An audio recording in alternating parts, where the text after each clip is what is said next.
Alright, so ito na yung mga pinakahihintayin yung final review ng Yargar Strings Young Talent. No?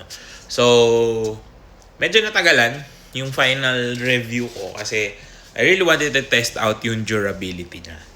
No? So, usually, nagkakaroon tayo ng first impression, no? Tapos, hanggang sa maputulan ako ng string. Yun yung hinihintay kong signal.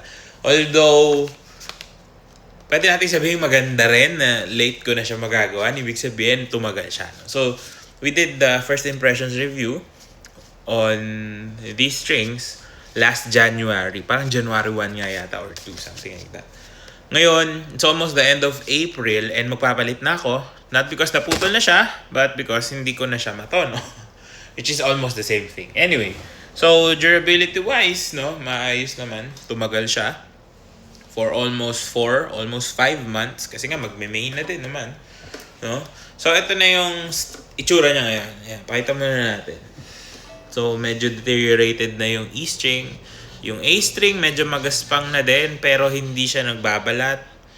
The D and G are still smooth. Actually, yung D medyo rough na din. Pero ito na yung sound niya ngayon.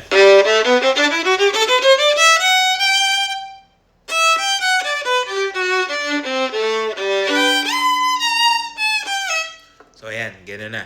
Nahirapan na yung E string. Hindi na pantay sa intervals ng fingers natin. So, kailangan na talaga siyang palitan. So, overall, no, sinabi natin sa first impressions natin na the sound is a little bit on the brighter side. It's a bit may konting metallic tinge or character siya. Kaya, ayun, ganyan yung nangyari. Medyo metallic pa rin naman yung sound niya. No? Hindi na ganun kalakas yung projection because it's been 4 months, no? Kaya kailangan na nating magpalit. And, yun, overall, masaya ako sa durability. Kaya, okay na. No, sulit na siya. For its price, 2,300 pesos. Hindi ko lang sure ngayon kasi binili ko nga to January pa. Wala pa masyado nangyayaring kaguluhan. Ngayon, medyo magulo na.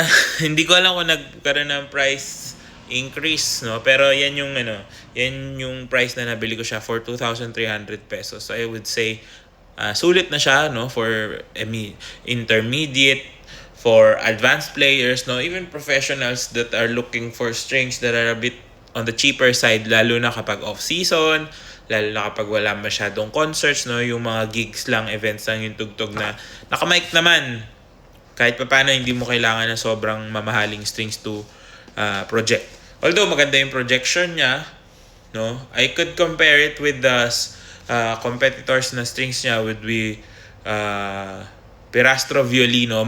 Doon ako naglilin parang interchangeable siya sa akin. Yung dalawang yan.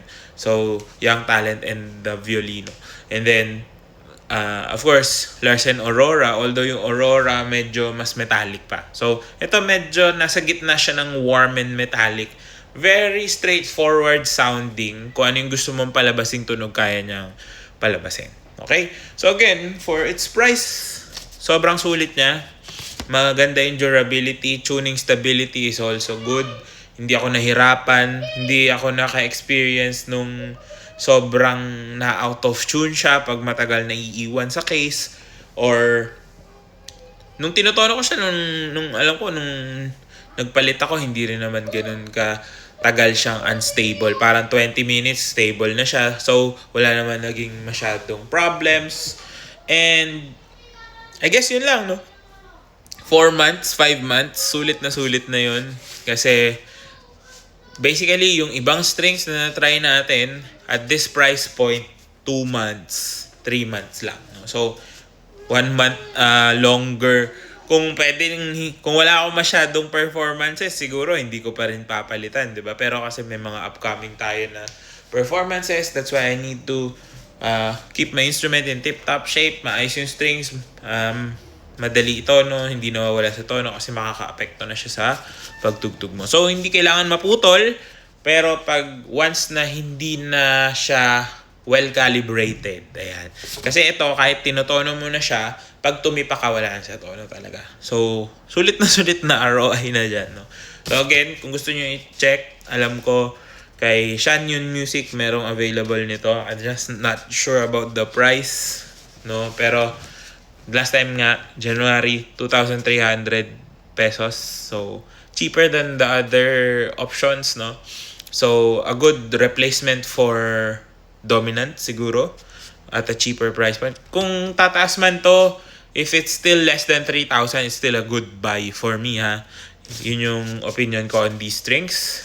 And I would be changing into something warmer, okay? Which is this one.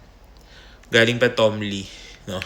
So, the Dario Kaplan Amo. Yan yung ating ipapalit. And hopefully, maging maganda din. Abangan nyo yung live ko later pag nagpalit ako. And this has been that full review of Yargar Young Talent. So again, we're welcoming these strings which are coming from cello string manufacturers, 'di ba? Larsen, Yargar, and that's good na merong competition within the space. 'Di ba? They're producing high quality strings and some mid-tier strings at a cheaper price point than what's common na nakikita natin sa market. Hopefully, they flourish more. Madagdagan pa ng mga bagong lines in the future. And yun nga, maganda naman yung nagiging experiences natin with these brands. No? So, we'll try go back to Dario. And this is now in a different level from this. No? So, mas mataas siya. It's more of the around 4,500, 5,000 price range. So, ayan. Kung gusto niyo bumili, check niyo na lang, no? Si Shanyun Music. I'm not sure kung sa ibang areas meron because it's a very limited string dahil nga from Yargar. So, yan. Again, Yargar Young Talent. Sana may nakuha kayo and sana magustuhan nyo yung strings. Now, if you've tried it, comment down below, review nyo, kamusta ang experience, tumagal ba, mabilis ba naputol, hindi mo ba tono, share nyo lang sa baba. And I'll see you on the next one. Good luck sa inyo.